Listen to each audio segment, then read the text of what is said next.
Գլուխ 4. Փնթի մտածելակերպ։ Մի անգամ գյուղում մի խոս տեսա, որ ցեխի մեջ թավալվում էր։ Այնպիսի տպավորություն էր, ասես աշխարհում ցեխից լավ տեղ չկար նրա համար։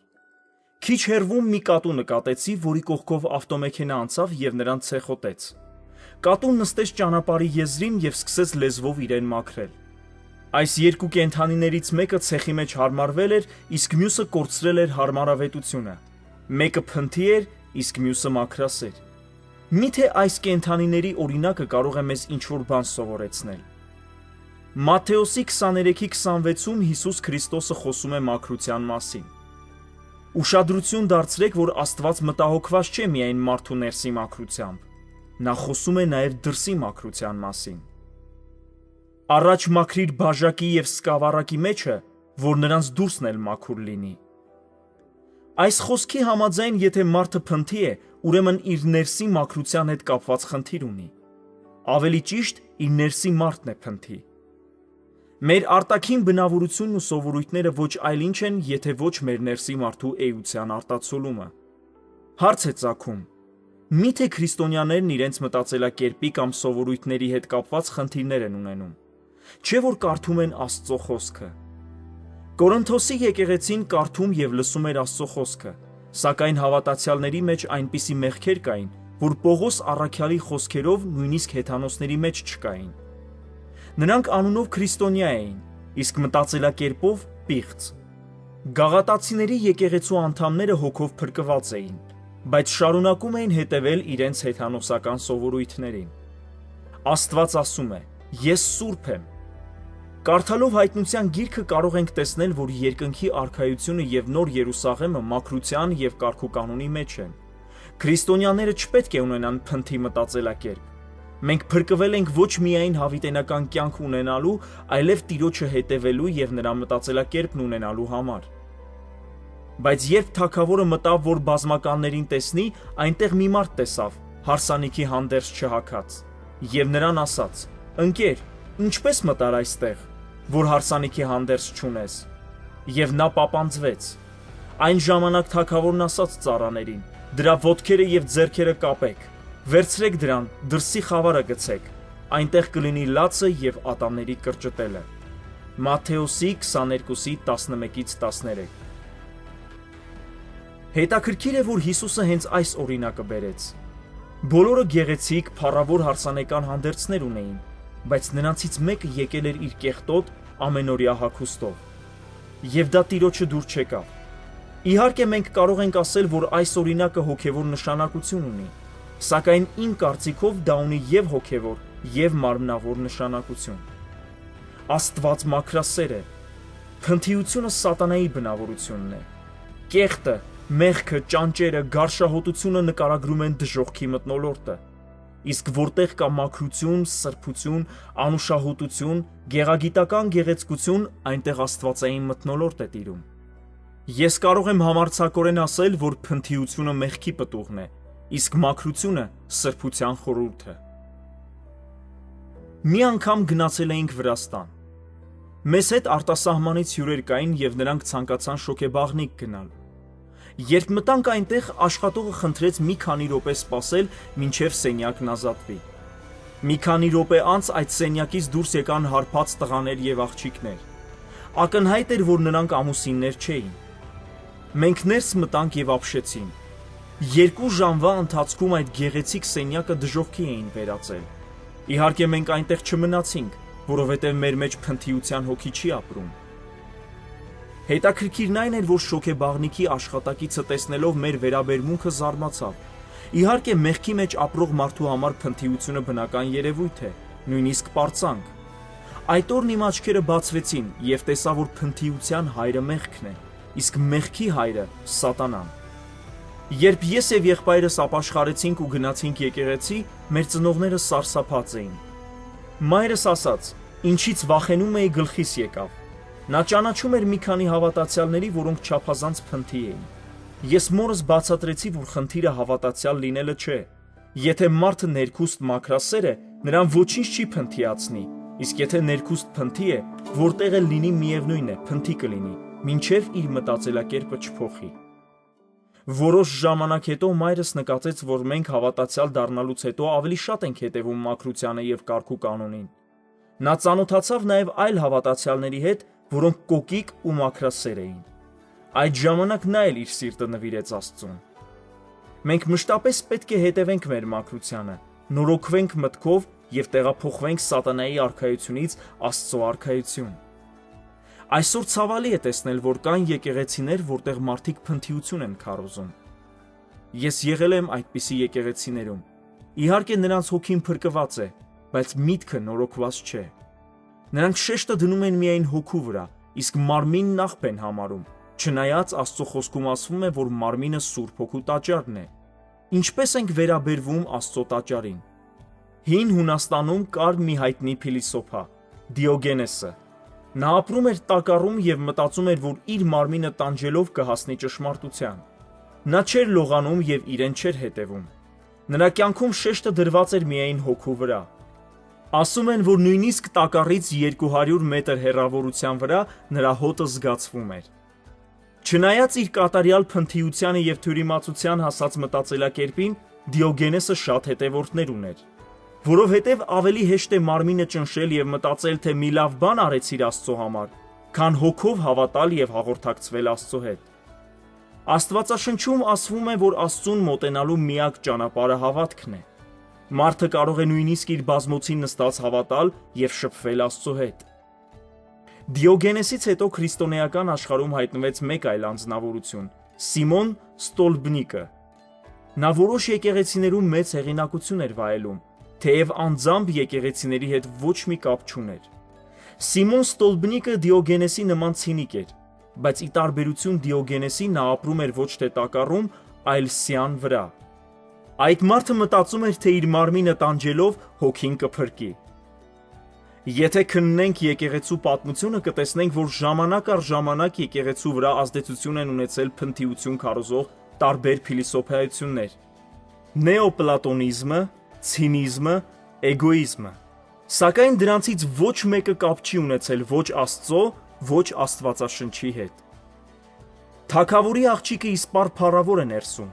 նրա հանդերձը ոսկեհուռ է։ Սաղմոս 45:13։ Այս մարգարեությունը եկեղեցու մասին է։ Թագավորն Աստծո խորհրդապատկերն է, իսկ աղջիկը եկեղեցու։ Գրված է, որ թագավորի աղջիկը փառավոր է ներսում, եւ նրա հագուստը գեղեցիկ ու ոսկեհուռ է։ Հիշեք, թե Աստված ինչպես առաջնորդեց Սողոմոնին կառուցելու իր տաճարը։ Այնտեղ ամեն ինչ ոսկուց էր եւ մարդկանց գեղագիտական հաճույք էր պատճառում։ Տաճարում ոչ մի փնթիություն չկար, կատարյալ մաքրություն էր տիրում։ Մի օր փողոցում հանդիպեցի իմ ծանոթ քարոզիչներից մեկին, ով անցորդներին վկայում էր Հիսուսի մասին։ Ես նկատեցի, որ նրա շորերը թափթփված էին, մազերը փայլում էին կեղտից եւ նրանից քրտինքի հոտ էր փչում։ Նա պատմեց, թե որքան մարդկանց է քարոզում Աստծո խոսքը։ Ես ասացի, որ դա հրաշալի է, բայց քարոզչի համար շատ կարևոր է նաեւ լողանալը, գեղեցիկ հագնվելը, օծանելիք օգտագործելը։ Եթե քարոզում ես Աստծո խոսքը, պետք է իմանաս, որ այնտեղ գրված է նաև անուշահոտության մասին։ Նա բարկացավ եւ մատնացույց արեց իմ տեսքը, թեև ես մաքուր եւ կոկիկ տեսք ունեի։ Գիտեի, որ նա ժամանակ առ ժամանակ քննադատում էր մեր եկեղեցու քարոզիչներին, հատկապես մեր հագու կապը, ուստի ասացի, որ ես հագնվում եմ այնպես, ինչպես դաշտի շուշանները։ Նա անմիջապես ասաց. «Իսկ իմ Տեր Հիսուսը ման էր գալիս բոբիկ եւ աղքատ շորերով»։ Ես հասկացա, որ նա ապրում էր ոչ թե Աստծո խոսքով, այլ նկարներով եւ փիլիսոփայություններով։ Իրականում Հիսուսի հանդերձներն այնքան գեղեցիկ էին, որ Հռոմի բարձր աշխատավարձ ստացող զինվորները վիճակ էին գցում դրանց համար։ Գրված է, որ նրա պատմուճանը վերևից ներքև գործված էր առանց կարի, իսկ դա այն ժամանակ շքեղ հագուստ էր համարվում։ Ինչ վերաբերում է Հիսուսի բոբիկ լինելուն, ապա Աստվածաշնչում նման բան չկա գրված։ Հովանես Մկրտիչն ասում էր, որ ինքն արժանի չէ նույնիսկ նրա կոշիկները կապելու։ Եթե Հիսուսը կոշիկ չուներ, ինչ կոշիկների մասին էր խոսում Հովանես Մկրտիչը։ Հետաքրքիրն այն է, որ մի անգամ Ռուսաստանում հանդիպեցի մի հայ մարդու, ով ինձ պատմեց հենց այս նույն քարոզչի մասին։ Նա ասաց. «Հիմա ով ասես, որ չի քարոզում։ Մեր բակում մի տղա կար, Փնթի մականունով։ Նա իրոք շատ փնթի էր։ Լսել եմ, որ այսօր Աստծո խոսքն է քարոզում։ Ես հասկացա, որ նա ոչ թե հավատացյալ դառնալուց հետո էր փնթի դարձել, այլ միշտ այդպիսին էր եղել։ Պարզապես Քրիստոսին ընդունելուց հետո նրա հոգին փրկվել էր, իսկ միտքը չնորոգված էր մնացել։ Կան հավատացյալներ, նույնիսկ քարոզիչներ, ովքեր խորացել են ցինիզմի մեջ եւ քարոզում են կոսմետիկայի եւ գեղեցիկ հագնվելու դեմ։ Նրանք ասում են, որ այդ ամենն Աստծուն դուր չի գալիս, մինչդեռ դա միայն իրենց փիլիսոփայությունն է, որը չեն կարող ապացուցել Աստծո խոսքով։ Փնթի մտածելակերպ ունեցող մարդու համար ավելի հեշտ է ցինիկ լինել եւ կեղտոտ հագուստներով շրջել, մտածելով, թե զոհ է մատուցում Աստծուն, քան մաքուր լինել եւ ֆինանսական արժեքավոր զոհաբերություններ կատարել։ Մի հավատացյալ աղջիկ ինձ ասաց. «Եղբայր, ձեր վրայից դժոխքի հոտ է գալիս»։ Ես նրան հարցրի. «Ինչ նկատի ունեք, հոգևոր թե ֆիզիկական իմաստով»։ Նա պատասխանեց. «Ֆիզիկական»։ Ես ասացի. «Քույրիկ, ինձնից ֆրանսիական օծանելիքի հոտ է գալիս»։ Նա պատասխանեց. «Ոչ, դա դժոխքի հոտ է»։ Ինչ կարող ես ասել այսպիսի մարդկանց։ Պարզապես նրանք խաբված են։ Դժոխքում օծանելիքի հոտ չկա։ Այնտեղ ծծմբահոտ է տարածված, իսկ երկնքում անուշահոտություն։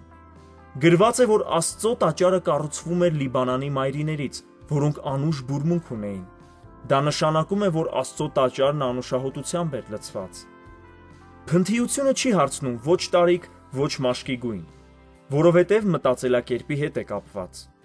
Եթե որևէ մարդ կամ ազգ փնթի մտածելակերպ ունի, երբեք առաջ չի շարժվի։ Ես նկատել եմ, որ փնթի մտածելակերպ ունեցող մարդիկ ունեն նաև աղքատ մտածելակերպ,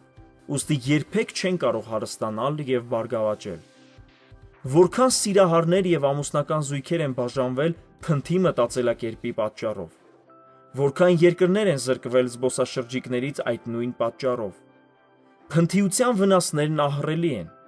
Երբ մարդը կամ ազգը հեռանում է Աստծո խոսքից եւ բարոյականությունից, ընկնում է մեղքի մեջ եւ մեղքն էլ նրան փնթիության է հասցնում։ Շատ տարիներ առաջ ճանաչում էի մի տղայի, ով մեծացել էր կրթված, մաքրասեր եւ բարոյական ընտանիքում։ Սակայն 19 տարեկանում դարձել էր թմրամոլ։ 3 տարի անց, երբ նրան հանդիպեցի, զարմացած մնացի։ Նրա բնակարանը խոզանոց էր հիշեցնում։ Ինչպես կարող էր նա այդքան ցած գլորվել։ Կատարյալ մաքրությունից կատարյալ փնթիություն։ Իհարկե դա մեղքի արդյունքն էր։ Ինչին տրվես, դրան էլ կնմանվես։ Նա նմանվել էր իրեն տիրող մեղքին։ Մարդու արտաքին տեսքը խոսում է նրա ներաշխարհի մասին։ Շատերն ասում են, որ մաքուր եւ կոկիկ տեսք ունենալու համար գումար է հարկավոր։ Փնթի մտածելակերպ ունեցող մարդը կարող է 1000 պատճառ գտնել, թե ինչու մաքուր եւ արթուկված շորեր չի հագնում կամ օծանելիք չի օգտագործում։ Իրականում մաքրասիրությունն ու կոկիկությունը թանկ հաճույքներ չեն։ Դրանք հասանելի են բոլորին։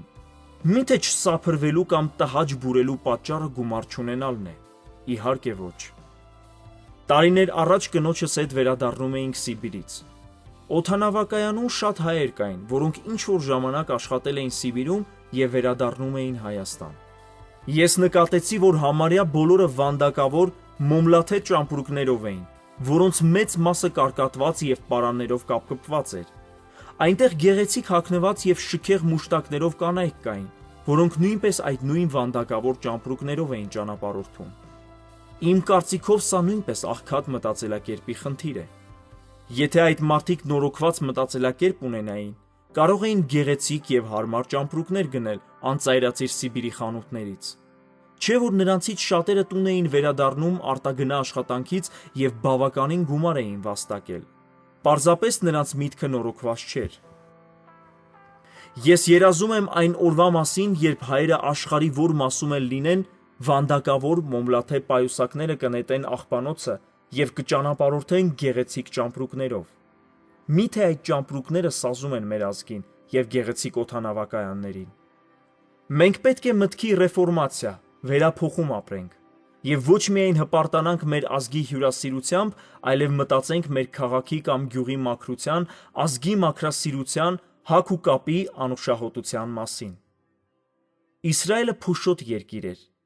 Իսրայելացի տղամարդիկ սանդալներ էին հագնում եւ նրանց ոտքերը շուտ էին կեղտոտվում։ Հիսուսը լվաց իր աշակերտների ոտքերը։ Այդ մասին կարող եք կարդալ Հովհաննեսի 13-4-ում եւ 5-ում։ Նրա արարքը վկայում է թե նրա խոնարհության, թե մաքրասիրության մասին։ Խոսելով մաքրության եւ ակնհայտ փնթիության մասին, չենք կարող շրջանցել թաքնված փնթիության հարցը։ Կան մարդիկ, ովքեր արտաքնապես մաքրասեր են թվում, բայց երբ մտնում ես նրանց տուն, բոլորովին այլ պատկեր ես տեսնում։ Ես ճանաչում էի երկու ուսանողուհիների։ Նրանց հագուստից, սանրվածքից կարելի էր ենթադրել, թե չափազանց մաքրասեր են։ Սակայն մի օր, երբ կնոջս հետ այցելեցինք նրանց տուն, շփոթված նայեցինք միմյանց։ Նրանց տունը խոզանոցից չէր տարբերվում։ Առաստաղից սարդոստայններ էին կախված, հատակ նահավոր կեղտոտ էր, խոհանոցում կուտակված էին կեղտոտ ափսեները։ Սեղանի վրա դրված էր պահածոյի դատարկ տուփը, իսկ սփռոցը կեղտոտ եւ պատռված էր։ Աղբի դույլը լեփլեցուն էր աղբով եւ բորում էր գարշահոտությունից։ Ննջասենյակի բաց դռնից երևում էին թափթփված անկողինը եւ մրոտ սպիտակեղենը։ Կերակուրը, հագուստը եւ կոսմետիկան թափված էին հյուրասենյակում։ Եվ զարմանալին այն էր, որ աղջիկների համար դա բնական երևույթ էր։ Այդ օրը հասկացա, որ կա թաքնված փնթիություն։ Իհարկե լինում են դեպքեր, երբ մարդն ուղղակի չի հասցնում հավաքել իր բնակարանը, բայց փնթի մտածելակերպ ունեցողների համար փնթիությունը կյանքի ոճ է։ Մարդու մաքրասիրությունը երևում է նրա պայուսակից, տան դարակներից։ Մատթեոսի 25:1-12-ում Հիսուսը պատմում է 10 կույսերի առակը։ Նրանցից 5-ը ապրում էին կարգուկանոնով եւ պատրաստ էին դիմավորելու իրենց տիրոջը, իսկ 5-ը թափթփված անփույթ կյանք էին վարում, որի պատճառով զրկվեցին իրենց տիրոջը դիմավորելու հնարավորությունից, արժանանալով դժոխքի։ Իմ կարծիքով կոմունիզմը փնթիության մեծ հետք է թողել մեր կյանքում։ Շաբաթը մեկ անգամ բաղնիքի օր էր։ Հիշեք հասարակական բաղնիքներն ու զուգարանները, ինչպիսի փնթիություն եւ գարշահոտություն էր տիրում ամենուրեք։ Կոմունիստական հասարակության մեջ չկար գունագեղություն, ամեն ինչ սև ու սպիտակ էր։ Հյութ կամ կվաս վաճառելու կետերում ընդամենը 20 բաժակ կար, որոնցով հազարավոր մարդիկ տարիներ շարունակ խմում էին։ Մի անգամ գնացի կվաս խմելու։ Վաճառողը հարցրեց. «Ինչով կխմեք, բաժակով թե գավաթով»։ Ես հարցրի. «Մորաքույր, այդ գավաթները քանի սերունդ են տեսել»։ Նա պատասխանեց. «Տղա ջան, այս գավաթները եթե լեզու ունենային, կբողոքեին։ Արդեն տասնյակ տարիներ է դրանք սպասարկում են ամբողջ քաղաքին։ Այսօր էլ մեր քաղաքում բազմաթիվ իրեր կան, որոնք ունեն այդ գավաթների ճակատագիրը։ Եթե բոլորը թվարկեմ, այս գրքի էջերը չեն բավականացնի»։ Ժամանակներն անցել են, բայց հին մտածելակերպը ցավոք դեռ մնացել է։ Այսօր շատերի բնակարանները փայլում են մաքրությամբ, բայց շքամուտքերն ու փողոցները կեղտի մեջ կորած են։ Բոլորը մտածում են, որ պետությունը պետք է հոգա դրա մասին, բայց չէ որ մենք էլ մեր բաժինն ունենք շրջապատի մաքրության պահպանման գործում։ Մի անգամ Հայաստանի քաղաքներից մեկում էի։ Առավոտյան, երբ արթնացա, դուրս եկա պատշգամբ եւ նայեցի շուրջս։ Դիմացս գեղեցիկ սարեր էին, որոնցով պարզապես կարելի էր զմայլվել, բայց երբ նայեցի ներքև, սարսափելի տեսարան էր։ Այն շենքը, որտեղ գիշերել էի, շրջապատված էր եւս մի քանի շենքերով։ Եվ այդ բոլոր շենքերի աղբը լցված էր բակում, որտեղ վխտում էին ճանճերն ու առնետները։ Շենքին կից մանկապարտեզ կար, եւ երեխաները բակում խաղում էին։ Տանտերն ասաց, որ շուրջ 3 ամիս է աղբը չեն տեղափոխել։ Ես հարցրի, թե ինչու հարևաններով չեն միաբանվում եւ աղբի հարցը լուծում։ Նա այնպես զարմացավ, ինչպես Կոլումբոսը Ամերիկան հայտնաբերելիս։ Պատճառն այն էր, որ երբեք չէր մտածել դրա մասին։ Նրա կարծիքով աղբի հոգսը միայն քաղաքապետարանի վրա էր։ Ես ասացի. բայց չէ որ դուք եք շնչում այս օդը։ Երբ հետաքրքրվեցի, թե ինչ արժե աղբի տեղափոխությունը, նա պատասխանեց. մոտավորապես 10,000 դրամ։ Ես ասացի. եթե բնակիչներից յուրաքանչյուրը 10 դրամ տա, բակը կմաքրվի աղբից։ Ցավոք մարդիկ մտածում են, ինչու ուրիշի պարտականությունը վերցնեն իրենց վրա։ Ասում են, որ հռչակավոր գրող Գյոթեն, երբ դուրս էր գալիս զբոսնելու, ծաղկի սերմեր էր վերցնում եւ ցանում իր անցած ճանապարհին։ Որոշ ժամանակ անց ամբողջ ճանապարհը ծաղկանոցի էր վերածվում։ Երբ իմ ծանոթը լսեց այս պատմությունը, ոգևորվեց։ Մի քանի օր անց նրա նախաձեռնությամբ ամբողջ բակը մաքրվեց աղբից։ Ես նրան ասացի. որ եթե Հիսուսն այստեղ ապրեր, երբեք անուշադրության չէր մատնի բակի մաքրության հարցը։ Երևանում մի գեղեցիկ ծաղկապատված համալիր կա, Կասկադը։ Մի երեկո ընտանիքով այնտեղ զբոսնում էինք եւ Աստծուն փառք էինք տալիս, թե մեր քաղաքի, թե այն մարդկանց համար, որոնց ձեռքերով մեր քաղաքը գեղեցկանում է։ Հանկարծ նկատեցի մի բան, որ ինձ հիասթափեցրեց։ Երկու երիտասարդ աղջիկ ծիծաղելով պոկում էին ծաղիկները։ Չեմ կարծում, թե նրանք չէին գիտակցում, որ այդ ծաղիկները միայն իրենց համար չէին, այլ ամբողջ հասարակության։ Միթե նրանք այդպես կվարվեին իրենց սեփական այգու հետ։ Քիչ անց նկատեցի, որ զբոսանքի դուրս եկած մարդկանցից շատերն արևածաղկի սերմ էին ուտում եւ աղբը գետնին թափում։ Ցավոք Հայաստանում ամենուրեք կարելի է հանդիպել այս երևույթին։ Փողոցները ծածկված են արևածաղկի եւ ծխախոտի մնացորդներով։ Գետնանցումները վերածվել են զուգարանների։ Սարսափելի է, երբ փնթիությունը կյանքի ոճ է դառնում։ Դա կոմունիզմից մնացած վատ սովորություն է, որի դեմ պետք է պայքարել։ Մենք քրիստոնյա ազգ ենք։ Քրիստոնյային վայել չէ փնթիությունը։ Նա ինչ-որ բան անելուց առաջ պետք է մտածի, թե ինչ կաներ Հիսուսն իր փոխարեն։ Իհարկե Հիսուսը երբեք չէր աղտոտի, այլ կմաքրեր, չէր քանդի, այլ կկառուցեր։ Մի անգամ արտասահմանից հյուրեր ունեինք եւ որոշեցինք նրանց տանել Էրեբունի թանգարան։ Ամբողջ ճանապարհին պատմում էինք մեր ազգի մշակութային արժեքների, դրանց դարավոր հնության մասին։ Երբ բարձրացանք վերև հինավուրց Էրեբունին դիտելու, իմ հյուրերը հիասթափված նայեցին ինձ։ Պատմական մեծարժեք ամրոցի վրա գրված էր. Արամ, գումարած Թամար, հավասար է սեր։ Դրանից քիչ հեռու ինչ-որ անուններ էին գրված։ Կարելի է ասել, որ մի քանիսն ուղղակի ապականել էին ամբողջ ազգի հարստությունը։ Հետո գնացինք Գառնի։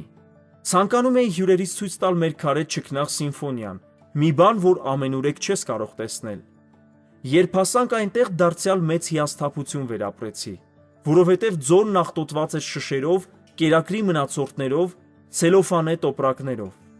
Եվ կրկին մտածում ես, միթե այդ մարդիկ իրենց տներում նույնը կանեին։ Ամենացնցողն այն է, որ շատերն իրենց փնթիությունն ու ապականող բնավորությունը ցուցադրում են նաև Հայաստանից դուրս։ Մի անգամ Վիեննայի գեղեցիկ օդանավակայանում զուգարան մտա եւ ապշեցի։ Պատի վրա հայերեն տառերով գրված էր. Այստեղ եղել է Զավենը, 2002 թվական։ Ցավալի է, որ ոչ ոքի մտքով չէր անցել Վիեննայի օդանավակայանի զուգարանում ինչ-որ բան գրել, բացի մեր Զավենից։ Միթե սա սխալ եւ փնթի դաստիարակության արդյունք չէ։ Աստծո խոսքում ասվում է. Անապատն ու չոր երկիրը կուրախանան, եւ կցնծա ամային ու կծաղկի Շուշանի պես, կբացվի, կծաղկի։ Եսայի 35-ի 1 եւ 2։ Աստված ցանկանում է անապատը ծաղկանոց դարձնել։ Սակայն հարց է ծագում, ում միջոցով, ով Տիրոջը կասի այո եւ կիրականացնի այդ հրաշալի առաքելությունը։ Աստված մեզ փրկեց ոչ միայն փրկված լինելու, այլև իր կամքը կատարելու համար։ Եվ Տիրոջ կամքն է, որ մեր շրջապատը ծաղկեցնենք, մեր քաղաքին վերաբերվենք այնպես, ինչպես մեր տանը։ Տարիներ առաջ մեր եկեղեցու երիտասարդները որոշեցին մաքրել Երևան քաղաքի շենքերի պատերը, որոնց վրա բազմաթիվ բառեր էին գրված։ Ես մեր հոգևոր ծառայողներին միշտ ասում եմ. եթե ձեր քաղաքում կամ փողոցում փնթիություն եք տեսնում, մի հապաղեք, մաքրեք, ձեր ձեռքից եկածն արեք։ Չէ որ գրված է, որ ձեր բարի գործերը տեսնեն եւ փառավորեն ձեր հորը, որ երկնքում է։ Մատթեոսի 5:16։ Ինչու ամեն տարի գոնե մեկ ծառ չտնկենք։ Եթե յուրաքանչյուր մարդ տարին մեկ ծառ տնկի, ամեն տարի 3 միլիոն նոր ծառ կունենանք եւ հարուստ ժառանգություն կթողնենք գալիք սերնդին։ Չէ որ նրանց ոչ միայն նյութական ժառանգություն, այլև շնչելու օդ է հարկավոր։ Միթե չենք կարող մեր շուրջը ծաղկանոց սարքել։ Իհարկե կարող ենք, իսկ ինչու չանենք։ Պարզապես մեր մտածելակերպը պիտի փոխվի։ Մի անգամ ավտոմեքենայով անցնում էի ջրաշխարհի կողքով, իսկ իմ առջևից մի գեղեցիկ Մերսեդես էր սլանում։ Հանկարծ պատուհանը բացվեց եւ մի երիտասարդ աղջիկ դուրս շպրտեց իր կերած խնձորի մնացորդը, որը քիչ էր մնում դիպչեր իմ ավտոմեքենային։ Մեկ ուրիշ ավտոմեքենայից ծխախոտ դուրս նետեցին։ Միթե մարդիկ չգիտեն, թե ինչի համար է նախատեսված մոխրամանը։ Ռուս գրողներից մեկը մի ստեղծագործություն ունի, որը նվիրված է Պետրոս առաջինին։ Նա նկարագրում է, թե ինչպես է Ռուսաստանի տիրակալն ապշում, տեսնելով Եվրոպայի մաքրությունը եւ իմանալով, որ այդ երկրում գողություն չկա։ Նա կարգադրում է կտրել իր հետ Եվրոպա ժամանած մարդկանց գրպանները, որպեսզի նրանք գողություն չանեն։ Պետրոս առաջինը հասկանում է, որ Ռուսաստանի կայսրությունը մտքի նորոգման կարիք ունի։ Այդ անծայրածիր երկրին խելացի եւ նոր մտածելակերպով մարդիկ են պետք։ Հիշեք աստվածաշնչյան հերոսներից Եսթեր թագուհուն։ Ինչպես նա իր ազգին փրկեց կործանումից։ Իհարկե ծոմով եւ աղոթքով։ Սակայն գրված է, որ նա 12 ամիս շարունակ ամեն օր լոգանք էր ընդունում անուշահոտ ծաղիկներով եւ ծաղկայուղերով։ Նրանից անուշահոտություն էր բուրում։ Եվ երբ մտավ թագավորի մոտ իր ժողովրդի համար բարեխոսելու, թագավորը չկարողացավ նրան մերժել։ Միթե միայն ծոմն ու աղոթքը բավական կլինեին թագավորի մոտ մտնելու համար, եթե նա չհետևեր իր արտաքին տեսքին, մաքրությանն ու գեղեցկությանը։ Կարծում եմ ոչ։ Այդ մասին կարող եք կարդալ Եսթերի 2:12-ում։ Եթե Եսթեր թագուհուն հաջողվեց ծոմով, աղոթքով եւ մաքրասիրությամբ իր ազգին փրկել, մեզ էլ կհաջողվի։ Դուք կարող եք կարդալ Ղևտացիների 14-ի 36-ից 48 խոսքերը, որոնք անդրադառնում են մաքրության թեմային։ Աստվածաշնչում ընդհանրապես բազմաթիվ խոսքեր կան այդ թեմայի վերաբերյալ։ Այս գլուխն ուզում եմ եզրափակել Ծննդոց 1:3-ով։ Եվ Աստված ասաց. թող լույս լինի։ Եկեք ամբողջ սրտով աղոթենք։ Տեր Աստված, շնորհակալություն, որ առաջնորդում ես ինձ։ Խնդրում եմ, լուսավորիր սրտիս բոլոր մութ անկյունները, որպեսզի քո լույսի մեջ քայլեմ։ Փառք քեզ Հիսուս Քրիստոս, կենդանի Աստծո որդի։ Ամեն։